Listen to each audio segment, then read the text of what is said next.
मैं आपको यहाँ डिस्कस कर रहा हूँ।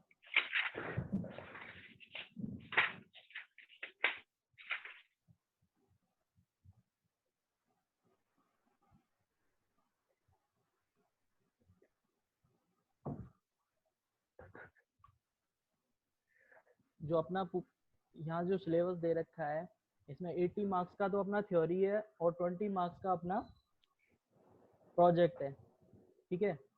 जो इसमें चैप्टर अपने कवर हैं, पहला चैप्टर जो अपना दे रखा है वो है principle and function of management. ये पार्ट 1 है जिसमें अपने 8 चैप्टर कवर होंगे। यहाँ पे ये दे रखे हैं। पहला है जिसमें nature and significance of management, second है उसके बाद प्रिंसिपल ऑफ मैनेजमेंट, उसके बाद है business environment, planning, organising, staffing, directing and controlling. Next B part में जो हमको दे रखा है वो हमारा फाइनेंस वाला बिजनेस फाइनेंस का सेक्शन है, फाइनेंस एंड मार्केटिंग, जिसमें हम पढ़ेंगे financial management, financial market, marketing management and consumer protection. ये 12th चैप्टर हम यहाँ पर कवर करने वाले हैं। तो ब्रीफली एक बार अपन आज डिस्कस करते हैं कि किस चैप्टर में हमें क्या क्या कवरेज दे रखा है। तो सबसे पहला अपना जो दे रखा है वो है सिग्निफिकेंस ऑफ मैनेजमेंट, जिसमें हम पढ़ेंगे फर्स्ट ऑफ ऑल डेफिनेशन कि कोई भी बिजनेस है तो वहाँ पर मैनेजमेंट क्या होता है, कौन कौन सी एक्टिविटी हैं जिनको अपन मैनेजमेंट में कवर करते हैं, क्या क्या उनके फंक्शंस हैं, इफेक्टिवनेस और एफिशिएंसी, इसके बीच में हम यहाँ पर डिस्कस करेंगे इस चैप्टर में। देन उसके बाद अपना रहेगा ऑब्जेक्टिव और importance of the management. Means कोई भी ऑर्गेनाइजेशन में अगर हम मैनेजमेंट लगाते हैं तो क्या उसकी नीड है और क्या इम्पैक्ट पड़ता है अगर हम उस ऑर्गेनाइजेशन में मैनेजमेंट एक्टिविटी को फॉलो करते हैं, राइट। इसके बाद है हमारा नेक्स्ट जो हमारा टॉपिक रहेगा वो है हमारा management as a science, art and profession. 3 चीजें यहाँ पे दे रखी हैं, 3 वर्ड दे रखे हैं। पहला दे रखा है साइंस, दूसरा दे रखा है आर्ट और देन उसके बाद दे रखा है हमें प्रोफेशन। साइंस की हम बात करें तो साइंस मीन्स होता है कोई भी फैक्ट एनालिसिस थ्योरी पे बेस्ड कोई भी ऐसी थ्योरी जिसको हम regularly entire the word similarly apply करते हैं हर जगह पे। देन तो आर्ट होती है, आर्ट मीन्स होता है किसी काम को करने की कला, different way of performing any activity. और लास्ट जो दे रखा है प्रोफेशन, प्रोफेशन मीन्स होता है कोई स्पेसिफिक नॉलेज जो हम अप्लाई करते हैं किसी स्पेसिफाइड एरिया में, उसको बोलते हैं हम प्रोफेशन, ठीक है। तो मैनेजमेंट क्या साइंस है, आर्ट है या प्रोफेशन है, यहाँ पे अपन इसको डिस्कस करेंगे। देन उसके बाद अपना लेवल ऑफ मैनेजमेंट है। 3 type of level of management होते हैं, टॉप लेवल, मिडिल लेवल और लोअर लेवल। टॉप लेवल का जो काम होता है, टॉप लेवल की बात करें तो सीईओ, सीएफओ, चेयरमैन, कंपनी के जो टॉप मोस्ट पर्सनल्स होते हैं, जो बिजनेस के लिए एक तरीके से स्ट्रेटेजी बनाने का काम करते हैं, विजन लेके आते हैं, लॉन्ग टर्म की प्लानिंग करते हैं कि हमारी कंपनी को आने वाले 10 सालों में क्या करना है, कौन कौन से प्रोडक्ट लॉन्च करने हैं, क्या क्या एक्टिविटी परफॉर्म करनी है, वो सारी की सारी स्ट्रेटेजी बनाने का जो काम है वो करती है टॉप मैनेजमेंट। देन उसके बाद हमारा होता है मिडिल लेवल। मिडिल लेवल का काम होता है, इसको बोलते हैं हम एग्जीक्यूटिव लेवल। एग्जीक्यूटिव लेवल का काम होता है जो टॉप मैनेजमेंट ने पॉलिसी बनाई है, प्लान्स बनाए हैं, उनको डिफरेंट एक्टिविटी में परफॉर्म करना, डिफरेंट टाइप ऑफ डिपार्टमेंट में अलग अलग काम करना। जैसे कि एचआर वाला हो गया, वो अपनी एक्टिविटी परफॉर्म करेगा, परचेज डिपार्टमेंट परचेज का काम करेगा, सेल्स डिपार्टमेंट सेल्स एक्टिविटी करेगा, मार्केटिंग डिपार्टमेंट मार्केटिंग वाली एक्टिविटी परफॉर्म करेगा। लास्ट इसके बाद होता है हमारा लोअर लेवल। लोअर लेवल होता है जो फंक्शनल लेवल पे होके काम करता है, जिसका काम होता है डे टू डे एक्टिविटीज को सुपरवाइज करना। क्योंकि टॉप लेवल ने जो काम किया वो डायरेक्टली उसका काम तो केवल पॉलिसी बनाना था, उसने कोई विजन दिया, अब उसको मिशन में कन्वर्ट करके अपने अपने डिपार्टमेंट में कन्वर्ट करके उस काम को डिस्ट्रीब्यूट कर दिया मिडिल लेवल में। और लास्ट में जाके जो टॉप लोअर लेवल है वो डे टू डे उन एक्टिविटी को चेक करेगा कि एक्चुअली वो काम परफॉर्म हो रहा है या नहीं, जो हमें मिडिल लेवल ने, जैसे कि परचेज मैनेजर ने कोई चीज बताई तो जो एग्जीक्यूटिव लेवल वाला होगा वो उसके अकॉर्डिंग परचेज मैनेजर के डायरेक्शन में रह के काम करेगा। समझ में आ रही है बात? इसके बाद है हमारा मैनेजमेंट फंक्शन। कौन कौन से मैनेजमेंट फंक्शंस कवर होते हैं यहाँ पर? प्लानिंग है, ऑर्गेनाइजिंग है, स्टाफिंग है, डायरेक्टिंग है एंड कंट्रोलिंग। ये सारी की सारी 5 एक्टिविटी यहाँ पे दे रखी हैं। कोई भी मैनेजमेंट, कोई भी ऑर्गेनाइजेशन हो, ये 5 एक्टिविटी वहाँ पर परफॉर्म करनी पड़ती हैं। पहला होता है प्लानिंग। प्लानिंग का मीन्स है कि डिसाइडिंग इन एडवांस, जो भी एक्टिविटी हमें करनी है, how to do, when to do, what to do, जो कुछ भी हमें परफॉर्म करना है उस सबको आज की डेट में, फ्यूचर में होने वाली एक्टिविटीज को प्रेजेंट में हमने उनका एक लेआउट प्रिपेयर कर लिया, जिसको हम बोल रहे हैं प्लानिंग। नेक्स्ट उसके बाद हमारा आता है जैसे सर हम अभी कर रहे हैं ऑर्गेनाइजिंग। ऑर्गेनाइजिंग की हम बात करें, ऑर्गेनाइजिंग का काम है डिफरेंट टाइप, अब कोई भी काम हमें परफॉर्म करना है तो उसके लिए हमें डिफरेंट फैक्टर ऑफ प्रोडक्शन की जरूरत होती है, तो उन सारे के सारे फैक्टर्स को अरेंज करना, वो आता है हमारी ऑर्गेनाइजिंग वाली एक्टिविटी में। देन उसके बाद है स्टाफिंग। स्टाफिंग का मीन्स है ह्यूमन रिसोर्सेज। कोई भी ऑर्गेनाइजेशन है तो वहां पर काम करने के लिए वर्कर चाहिए।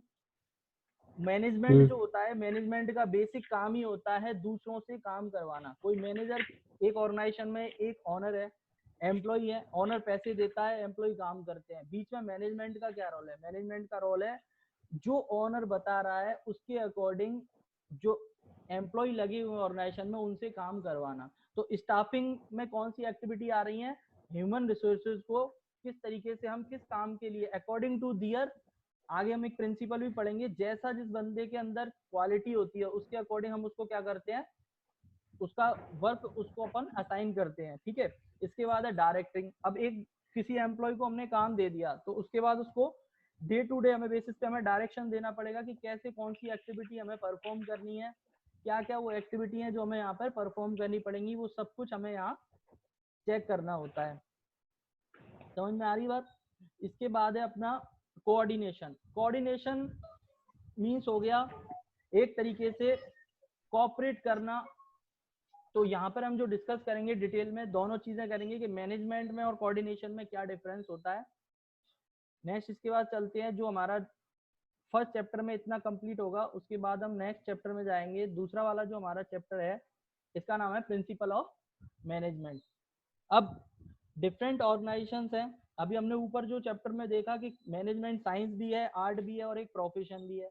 तो जब साइंस है तो साइंस हमेशा प्रिंसिपल पे बेस्ड होती है, कुछ थ्योरी पे बेस्ड होती है, कुछ इफेक्ट एनालिसिस पे बेस्ड होती है।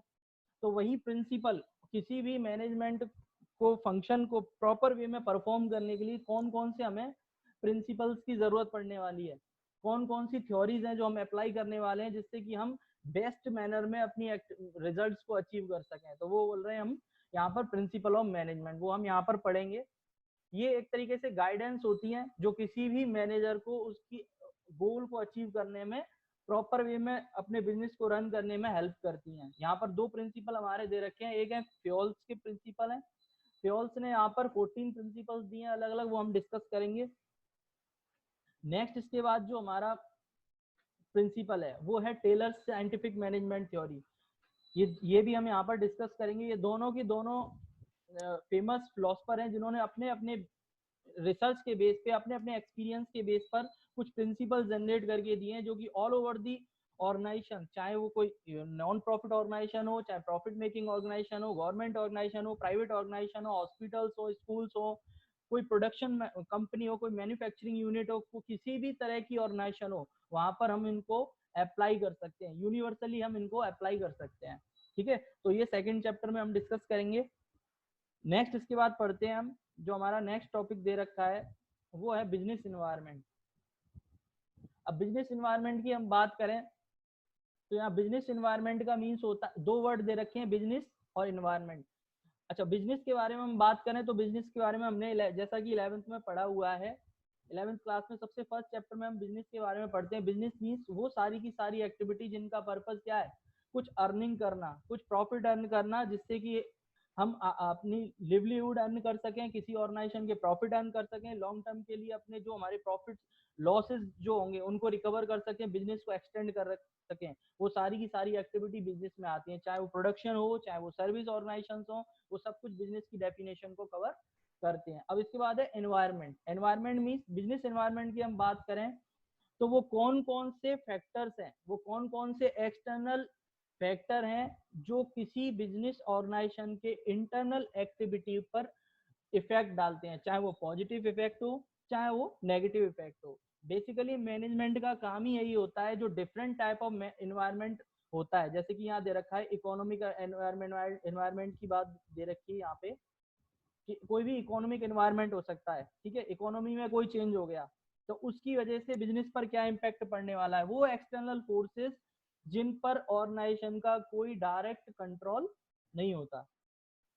इसके बाद सोशल, सोसाइटी के चेंज, सोसाइटी के क्या नॉर्म्स हैं, सोसाइटी का क्या लिविंग स्टैंडर्ड है, सोसाइटी की क्या डिमांड है, उसके अकॉर्डिंग कौन कौन से प्रोडक्ट हमें रेडी करने हैं, वो सारी की सारी चीजें आ गई सोशल इन्वायरमेंट में। इसके बाद टेक्नोलॉजी, ये सबसे इंपॉर्टेंट पार्ट होता है क्योंकि टेक्नोलॉजिकल कोई चेंज हो रहा है। जैसे कि पहले की बात करें तो पहले जो अपनी बात करें कंप्यूटर की बात करते हैं तो कंप्यूटर पहले पीसी जो पर्सनल कंप्यूटर थे वो सिंपल मॉडल में आते थे। आज की डेट में उनमें different type of model technology के अकॉर्डिंग चेंज होते रहते हैं, ठीक है। जैसे अभी बात करें i7 लॉन्च होना, ये क्या है, अपने आप में नया प्रोसेसर आ गया, नई टेक्नोलॉजी आ गई। उस नई टेक्नोलॉजी को कैसे कोई कंप्यूटर बनाने वाली कंपनी अपनी ऑर्गेनाइजेशन में फॉलो करेगी, वो हो गया हमारा टेक्नोलॉजिकल एनवायरनमेंट। इसके बाद political changes, political changes, political party जो किसी जिस जगह पे कोई बिजनेस एक्टिविटी कर रही है कोई ऑर्गेनाइजेशन, वहां पर पॉलिटिकल चेंजेस होने से क्या इम्पैक्ट पड़ने वाला है, वो सारा का सारा इसमें आएगा, वो हम यहाँ कवर करेंगे। बाकी सारा डिटेल में जितना डिस्कस करेंगे वो वहां पर दे रखा है हमें, वो हम वहाँ पढ़ेंगे चैप्टर वाइज जब हम पढ़ेंगे।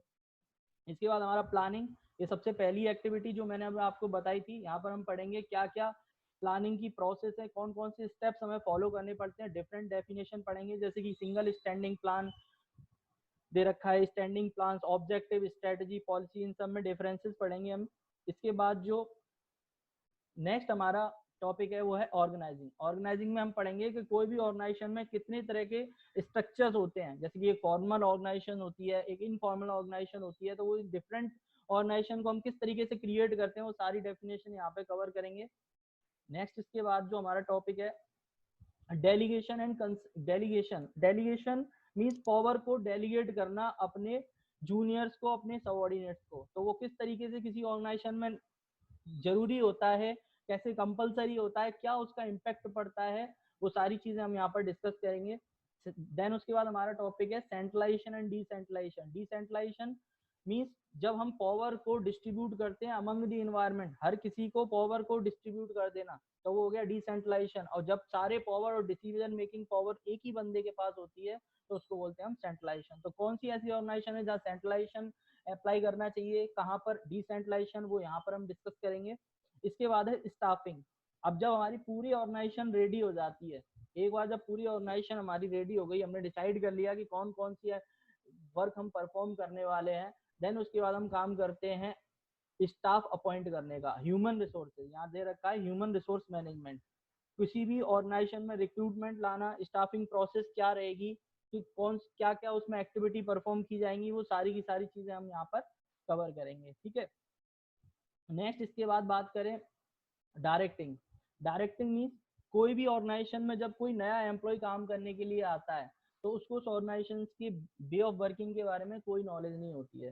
तो डायरेक्टिंग मीन्स क्या हो गया, किसी भी एम्प्लॉय को उसके वर्क प्लेस पर उसकी एक्टिव, उसको जो टास्क असाइन किया हुआ है, जो अभी हमने पढ़ा था स्टाफिंग में पढ़ेंगे हम, कि जो उसको टास्क असाइन किया जाएगा, जिस पर्पज के लिए उसको अपॉइंट किया जाएगा, वो सारी की सारी एक्टिविटी करने के लिए उसको कैसे डायरेक्शन की जरूरत होती है और कौन कौन सी एक्टिविटी हमें परफॉर्म करनी होती है, वो सारा डायरेक्शन में कवर होता है। इसमें मोटिवेशन, लीडरशिप और कम्युनिकेशन, ये तीन अलग अलग कंसेप्ट दे रखे हैं। कौन कौन से फाइनेंशियल मोटिवेटर्स होते हैं, नॉन फाइनेंशियल मोटिवेटर्स होते हैं। कुछ हल्की तौर पर मैं आपको बताना चाहूँ तो कोई भी बंदा जो काम करता है ऑर्गेनाइजेशन में, तो किसी ना किसी पर्पज के लिए काम करता है। ऑर्गेनाइजेशन का जो गोल होता है वो प्रॉफिट अर्न करना होता है, और एक एम्प्लॉय का जो गोल होता है वो होता है अपने लिए सैलरी, लिवलीहुड अरेंज करना। अब अगर दोनों के बीच में कॉम्बिनेशन क्रिएट नहीं होगा तो एम्प्लॉय क्या होता है, डिमोटिवेट हो जाता है, वो ऑर्गेनाइजेशन के गोल को अचीव करने में कोई हेल्प नहीं करता। जबकि मैनेजमेंट का काम ही क्या है, ऑर्गेनाइजेशन के गोल को अचीव करने के लिए एक्टिविटी परफॉर्म करवाना। Getting thing done through others means क्या है, वो सारे काम करवाना जो ऑर्गेनाइजेशन के गोल्स को अचीव करने के लिए कंपलसरी है, मैंडेटरी है। इसके बाद लीडरशिप के बारे में पढ़ेंगे कि एक अच्छे लीडर में, एक अच्छे प्रिंसिपल में, अच्छा जो हमारा क्या बोलते हैं एम्प्लॉयर होगा, उसमें क्या क्या क्वालिटीज होनी चाहिए, लीडर एक मैनेजर के अंदर क्या क्या क्वालिटी होनी चाहिए जिससे कि सबॉर्डिनेट है उसको फॉलो करें। अब इसमें भी डिफरेंट टाइप ऑफ लीडरशिप के बारे में पढ़ेंगे, ऑटोक्रेटिक, डेमोक्रेटिक और लेजिस फेयर। तीनों में अलग अलग है। ऑटोक्रेटिक में जो लीडर है वो ये मैनेजर ये मान के चलता है कि जो एम्प्लॉय है वो काम करने के लिए हेजिटेटेड है, वो डिमोटिवेटेड है, वो काम करना नहीं चाहते, तो इसलिए क्या करेगा यहाँ पर एक तरीके से वो उनको प्रेशराइज करके काम करवाने के लिए एक्टिविटी परफॉर्म करता है। डेमोक्रेटिक में वो उन सबको साथ लेके काम करता है। लेजिस फेयर एक अलग से जो प्रोफेशनल लेवल के पर्सन जो किसी ऑर्गेनाइजेशन में काम करते हैं उनके लिए लीडरशिप फॉलो की जाती है, वो पढ़ेंगे हम वहां पर। Communication means flow of information, ideas. कैसे कोई भी ऑर्गेनाइजेशन में जब कोई भी एक, जैसे कि रिलायंस की बात करें, अगर सपोज उसके किसी यूनिट में 10,000 एम्प्लॉय काम कर रहे हैं, डिफरेंट टाइप ऑफ ऑर्गेनाइजेशन वहाँ फॉलो हो रही है, डिफरेंट टाइप ऑफ डिपार्टमेंट वहाँ पर अवेलेबल है, तो एक इन्फॉर्मेशन को किस तरीके से हम इफेक्टिवली फ्लो कर सकते हैं जिससे कि उसका पर्पस अचीव हो सकते हैं, वो सारा का सारा कम्युनिकेशन में हम पढ़ेंगे, यहाँ डिस्कस करेंगे क्या क्या बैरियर्स होते हैं। नेक्स्ट है कंट्रोलिंग एक्टिविटी। कंट्रोलिंग की बात करें तो सबसे पहली चीज हमने क्या की, प्लानिंग की। प्लानिंग में हमने बनाया हमारा गोल कि हम क्या अचीव करने वाले हैं, और रिजल्ट्स जो हमारे निकल के आते हैं कभी भी प्लान के अकॉर्डिंग रिजल्ट निकल के नहीं आते, मींस एक्चुअल में और एक्सपेक्टेड में हमेशा डिफरेंस होता है। तो कैसे हम उस डिफरेंस को खत्म कर सकते हैं, उसको बोलते हैं कंट्रोलिंग एक्टिविटी, जिससे कि हम अपने एक्सपेक्टेशंस के अकॉर्डिंग जो हमने प्लान बना हुआ है उसको हम एक्चुअल में अचीव कर सकें, उसके बीच के जो वेरिएशन है, वेरिएंस है, डेविएशन है, उसको खत्म कर सकें, जिससे कि गोल को, ऑर्गेनाइजेशन के गोल को हम रीडेली अवेलेबल कर सकें, अचीव कर सकें। That is called controlling activity. ये हम यहाँ पर डिस्कस करेंगे। जो नेक्स्ट हमारा जो पार्ट स्टार्ट होता है वो है बिजनेस फाइनेंस का। बिजनेस फाइनेंस में हम बात करेंगे कि कोई भी फाइनेंशियल मैनेजमेंट होता क्या है। पहला टॉपिक जो दे रखा है फाइनेंशियल मैनेजमेंट है, फर्स्ट यूनिट। तो इसमें हम पढ़ेंगे कि फाइनेंस क्या होता है, what is finance. Finance means arrangement of funds. किसी भी ऑर्गेनाइजेशन को रन करने के लिए फाइनेंस का होना बहुत जरूरी है। Not only arrangement of cash, कैसे कैसे उनकी प्लानिंग करनी है, वो 5 के 5 फैक्टर जो मैनेजमेंट फंक्शंस की एक्टिविटी है उनको जो हम फाइनेंशियल एक्टिविटीज पर लगा देते हैं तो वो बन जाता है फाइनेंशियल मैनेजमेंट। तो वो यहाँ पर हम डिस्कस करेंगे। 3 तरह के डिसीजन लेने होते हैं किसी भी मैनेजर को। पहला होता है इन्वेस्टमेंट डिसीजन, दूसरा फाइनेंशियल डिसीजन, तीसरा होता है डिविडेंड डिसीजन। ये भी हम वहाँ पर डिस्कस करेंगे। ब्रीफली मैं आपको यहाँ समझा देता हूँ। इन्वेस्टमेंट डिसीजन होता है कि कौन सी दो हमारे पास प्रोजेक्ट हैं, अलग अलग उनका लाइफ पीरियड है, अलग अलग उनका कॉस्ट ऑफ इन्वेस्टमेंट है, तो कितना हम उसमें इन्वेस्ट कर रहे हैं जिससे कि हमारा रेट ऑफ रिटर्न ज्यादा हो, कौन से वाले सोर्स को हम, कौन से वाले प्रोजेक्ट को हम सिलेक्ट करें, वो सारा का सारा हम यहाँ डिस्कस करेंगे। फाइनेंस में अगर हमें किसी प्रोजेक्ट को रन करने के लिए सपोज 10 करोड़ रुपए की जरूरत है, तो वो 10 करोड़ रुपए कौन कौन से सोर्स से हम अरेंज कर सकते हैं। लास्ट इसके बाद होता है डिविडेंड डिसीजन। डिविडेंड डिसीजन का मीन अगर कोई ऑर्गेनाइजेशन को प्रॉफिट होता है तो कितना पार्ट, डिविडेंड मीन्स होता है पार्ट ऑफ प्रॉफिट जो कि शेयर होल्डर्स में डिस्ट्रीब्यूट किया जाता है। ये 11th में हमने पढ़ा भी है डिविडेंड। तो डिविडेंड डिसीजन में डिसाइड करेगा कोई भी financial manager according to their financial condition कि कितना पैसा उसको डिस्ट्रीब्यूट करना है या नहीं करना है, वो सारी एक्टिविटी हम यहाँ पर डिस्कस करेंगे। नेक्स्ट अपना capital structure.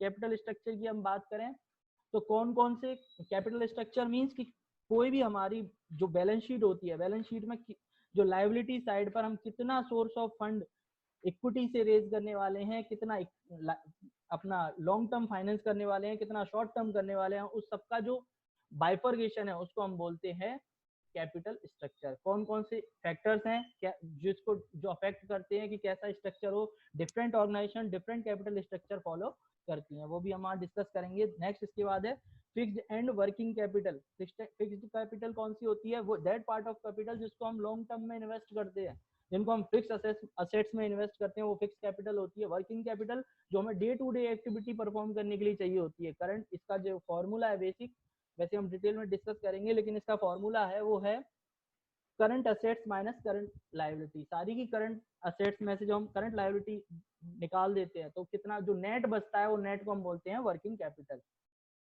Financial market next topic. इसमें भी हम पढ़ेंगे कि डिफरेंट कौन कौन से हमारे पास सोर्स हैं। मनी मार्केट पढ़ेंगे इसमें हम। कैपिटल मार्केट और मनी मार्केट दो टाइप के मार्केट होते हैं जिनमें हमने फाइनेंशियल मार्केट को डिवाइड कर रखा है।